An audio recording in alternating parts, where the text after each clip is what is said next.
अस्सलामुअलैकुम, आप देख रहे हैं ANY न्यूज नेटवर्क। मैं हूं मोहम्मद एहसन। नारोवाल करतारपुर से हमारे सीनियर रिपोर्टर शेख हसन रजा की रिपोर्ट के मुताबिक लबनानी वफ्द का पीर सैयद मुफ्ती जाफर हुसैन शिराजी के हमरा करतारपुर राहदारी का दौरा। करतारपुर राहदारी पहुंचने पर शेख मोहम्मद हसनैन रजा, समाजी शख्सियत नारोवाल और मोहतरम मकबूल अहमद आजिज दीगर अहबाब ने फूलों और गुलदस्तों से इस्तकबाल किया। लबनान से आए हुए आगा शेख जवाद हैदर हाज़िर सर्विस शरीयत जज ने मीडिया से गुफ्तगू करते हुए कहा कि हमें करतारपुर आकर बहुत खुशी हुई। हम इस मौके पर अपनी तमाम पाकिस्तानी सिक्योरिटी का शुक्रिया अदा करते हैं। इस मौके पर पीर सैयद मुफ्ती जाफर हुसैन शिराजी आस्ताना आलिया अलीपुर सईदा शरीफ ने कहा कि पाकिस्तान से दूसरे मुल्कों के ताल्लुकात मज़ीद बेहतर होंगे। लबनानी वफ्द का करतारपुर पहुँचने पर सिक्योरिटी के सख्त इंतजाम किए गए।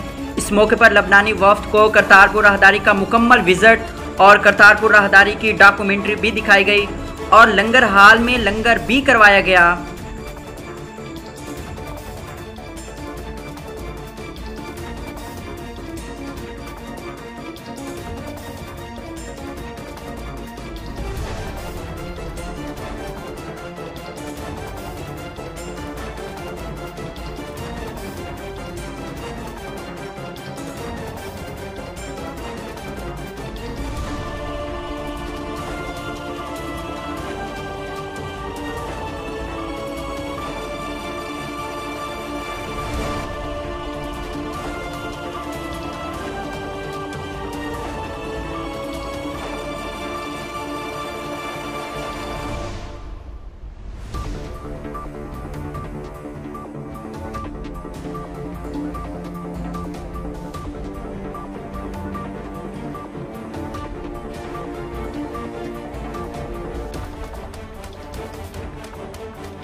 बुलेटिन में फिल वक्त इतना, मजीद देखते रहिए ANY न्यूज नेटवर्क।